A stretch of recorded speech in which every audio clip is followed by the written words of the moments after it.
TLPH. Haharap na kay Edward dito si Sanford. Low HP para dito sa Turtle. At masasecure na nga yan ni Carla Tizzy habang si Yue naman mamimilitan na mag-wings by wings. Gumamit na nga dito ng Earth Shatter. Pero nga lang, first blood, Renny J makukuha nila. Tutuloy pa rin ang TLPH. Si Sanford nagamit na kanyang revitalize. So buhay pa rin. 2 players down. TLPH lamang ngayon. Kita natin gold leader by BPI. It's gonna be Oheb. Portal sa napunta na tagpuan sa may top lane. Sabi nila makunat daw kasi sa Sanford na bakit hindi natin bigyan. So nakaredy din sila dito. Si JP ginamit na dito. Unbreakable na si AOG. Walang tatamaan nga lang doon. Pero madedepensahan pa rin nila. Yung Torres sa taas. Aabot yata mga players dito ng TLPH. Ginamit yung Feather Airstrike. May Astral Echo na pampabagal. At makakapag-dash out pa nga dito si Carla Tizzy. Habang si JP matutunt dito si Demon Kite. Konting free hit. At under the turret. Mamamatay dito si Tali JP.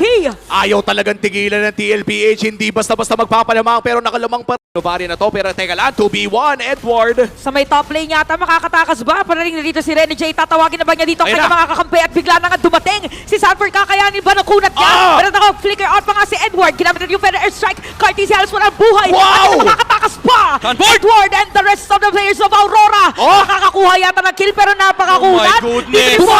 Dumating na bigla. Nag-AOG dun sa may likod. At napakahaba ng teamfight natin ngayon si Yue. Tumatakbo. Aabutin pa ba dito ni Sanji? Aabutin ba ni JP? JP looking for Yue. Magbibigay lamang ng vision pero masyado nang malayo si Yue doon. Sanji versus Renny J. Saktong burst lamang. Papasukin pa ata nila. Dumiretso ng Unbreakable. Kukuhanin yung damage dito. Ginamit yung Revitalize pero isang hit. Renny J with that kill. Shutter. Kaso may natirang piso. Nabuhay pa si Sasuke and then Aurora na unti-unti na nakukuha pa balik yung momento pero sa may middle lane. Sumakto na huli nila dito si Demon Kite. Habang si Yue naman makukuha si Sanford.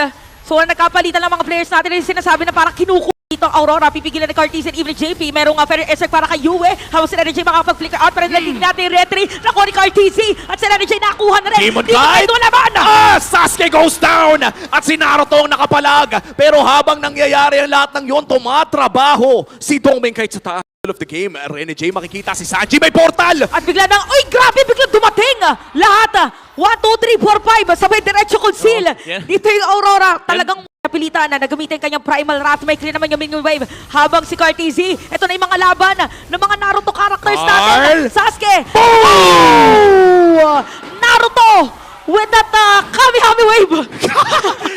Ano yan? Cross anime! Cross anime! Video tama! Nakita mo na nga si Naruto tsaka yung sa Hunter x Hunter magkasama yun. Pero hindi din nabibigil na makatakas dito si Renny J. Nakita na nila yung chip. Habang si Cartesian sumakay din. Doon sa Cyclone Eye, magdidiinan ba ng AOG? Lumalaban ba din dito si Renny J? Pero hindi makatakas pa.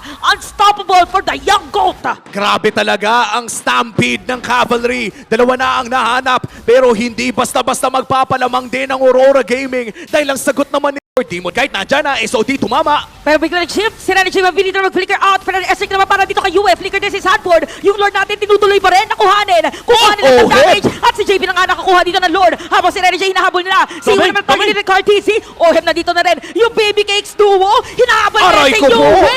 Kaya naman monster kill na. Pero si Doming Kite bigla papasok sa portal. Sasalubungin dito ni Sanford. So natagpuan nila kung nasan yung Moskov. Shukata pwede lumabas kay Renny J.